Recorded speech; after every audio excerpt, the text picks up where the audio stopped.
I absolutely loved today's transformation. We're going to remove all of the previous colour out of Nicole's hair using Malibu DDL. I first used it with water because it's meant to be better for getting blue out because it doesn't push it further into the hair, but it didn't quite work as much as I wanted it to, so I went over it all again using Malibu DDL but with 1.9%. She never has the same colour twice and she normally always goes for like blues and purples, so this time, because we wanted to go pink and rainbow, we had to make sure we got as much of this all blue out as possible. I left it on for about 10 minutes each time, and then it actually did quite a good job of lifting.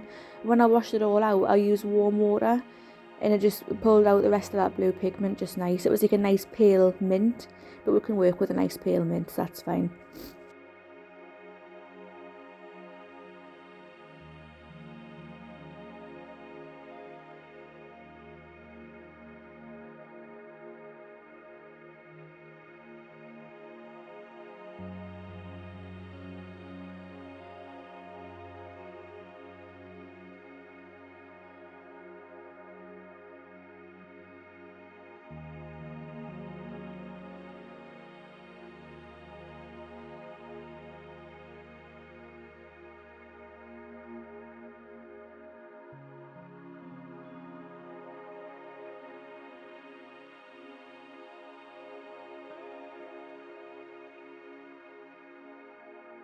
And this was the result after 2 rounds of DDL.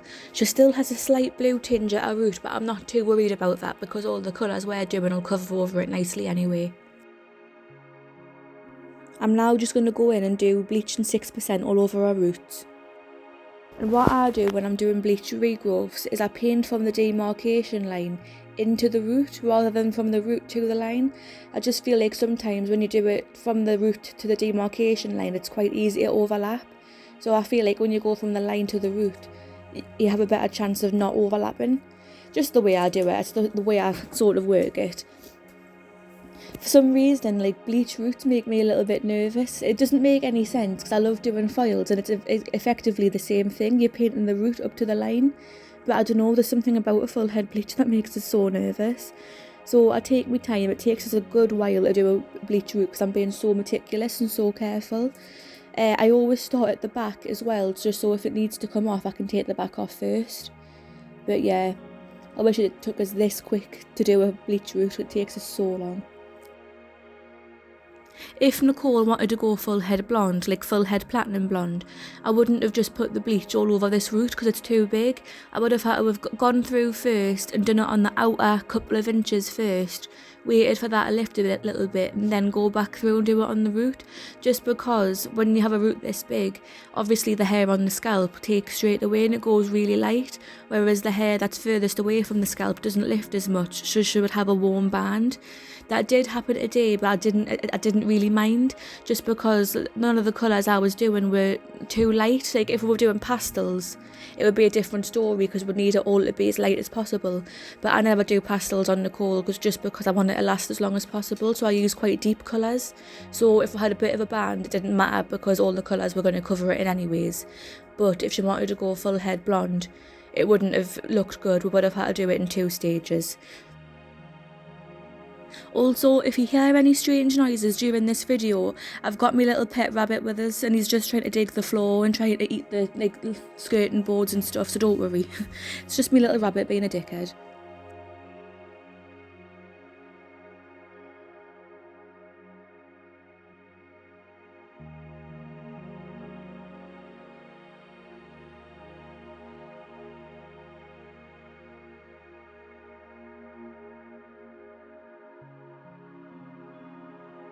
I'm also taking paper thin sections because I want to make sure I'm saturating every single strand of hair. If you look closely as well, whenever I take a section and put it up, I can still see the bleach through the hair, so I can still see what I've done on the previous section on this section. That's how you know that your sections are thin enough. If you can see what you've done on the previous side, it means your section's thin enough and you're going to get maximum saturation and better lift.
Having a deeper colour underneath the rainbow is going to make that rainbow stand out even more.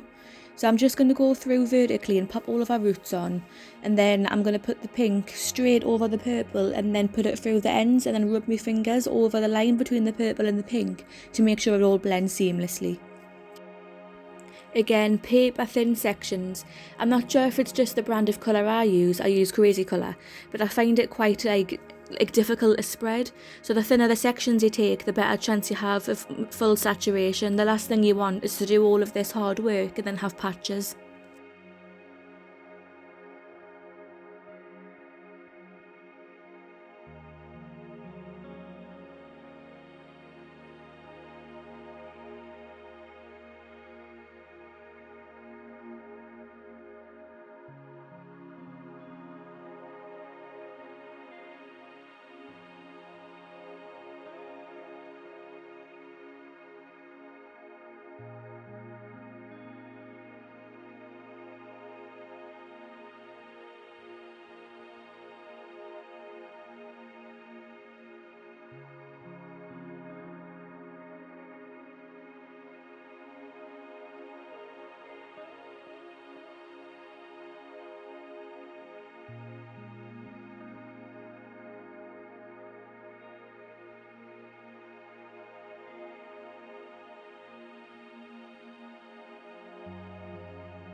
And I've just went through and popped a foil all the way around just to cover the purple and the pink so that we don't get any mess on the rainbow. So I'm just taking like 1/4 inch sections and I'm working my way, because we've just done pink and purple, so now I'm working my way from yellow up the rainbow. Just 1/4 inch sections, making sure it's fully saturated, and then I'm popping a foil directly over the top just to make sure that none of the colours bleed into each other, because that would just make us cry. This takes so long, and I love doing them, but I get such bad anxiety. I'm like, what if all the colours mix together? What if I've missed a bit and you can really tell? See, this is now one of my favourite things to do, like vivid hair colours. But when I first started doing them, I didn't actually like them. So I used to work at this salon and they just mustn't have wanted to do them. So they used to give them all to me. So I had to become good at it. I used to hate it because it used to take so long. And it just used to give us like proper anxiety having to do that sort of thing, because it's a big job having to like strip someone's hair fully up to blonde and then try to do a colour that they want.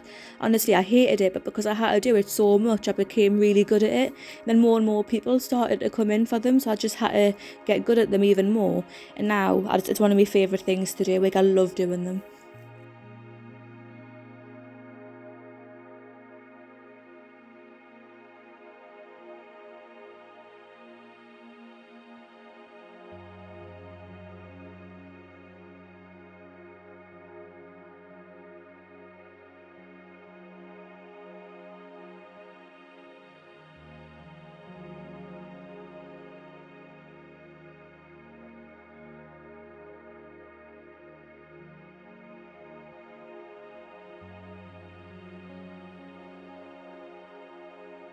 Usually I'm the type of hairstylist that never wears gloves because I hate the way they feel on my hands.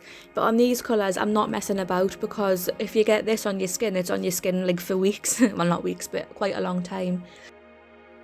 I remember in my first job where I used to have to do all the crazy colours, I was going to a wedding that day, but they only had one glove left, so I literally had to wear just one glove and then just do the rest of it without one glove on one hand. So I went to this wedding with the most strangest colour hand ever. People were looking at us like weird, saying, why have you got a hand that looks like you've got some sort of rare disease? And I'm like, I'm sorry, but there was only one glove. It's a little bit embarrassing actually, having to dress up all nice for a wedding, have your nice clothes on, your nice hair done and everything. And I went looking like I had like what's that disease called from the old ages? Leprosy? Looked like I had leprosy. I was like, why? What the hell? But never mind.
I made a little bit of a mistake here. This should have been blue, but I started putting purple on. I did realise, there we go, I realised, put it back on.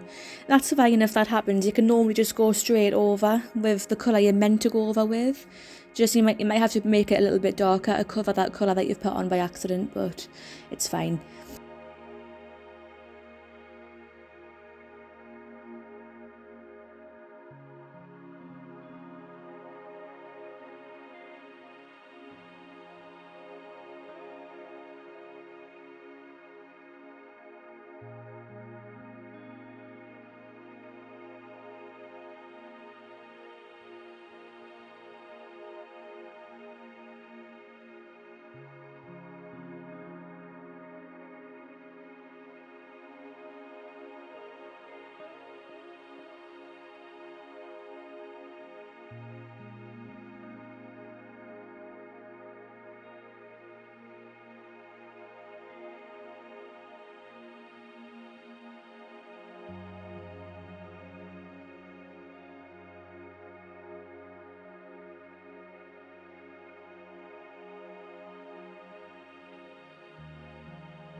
Then for our money piece, instead of doing like a block colour like what I've done the full way up, I did like a panel of a rainbow instead, just to give her something else, like a bit more texture in it.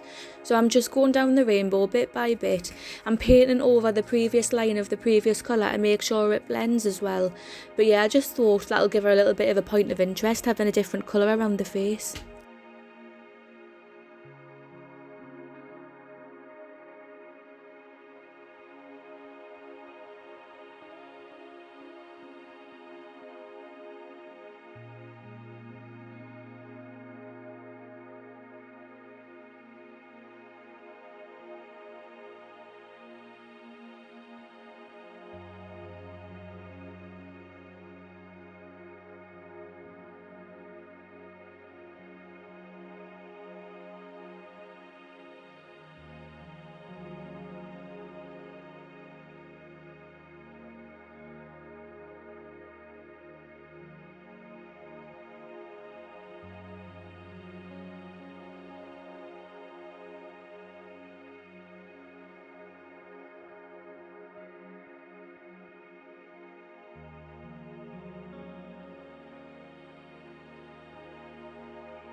And this is the aftermath of all of that.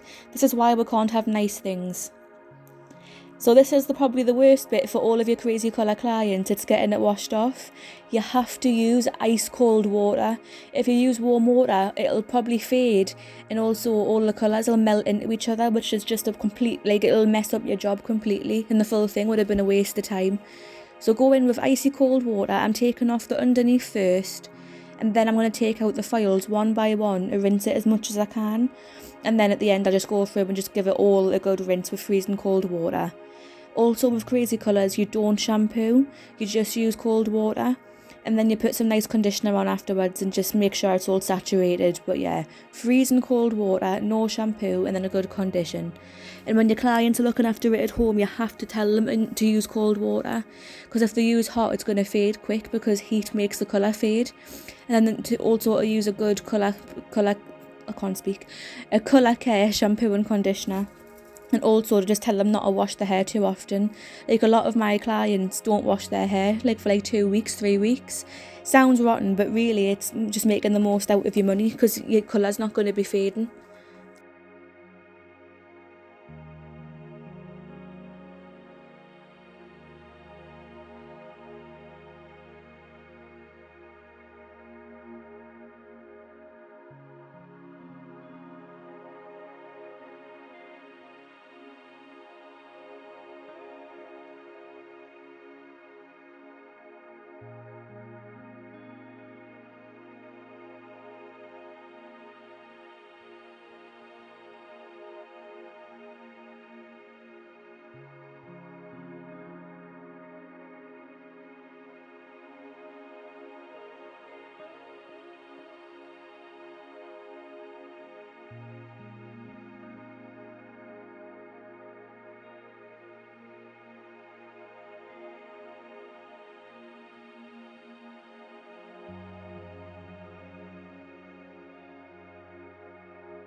And this is the result before and after blow drying.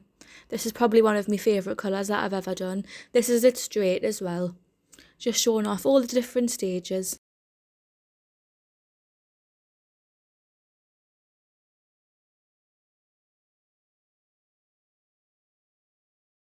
And then this is it fully curled. I absolutely love it. I think I just loved it more than her. She loved it as well though, but quite proud of this one.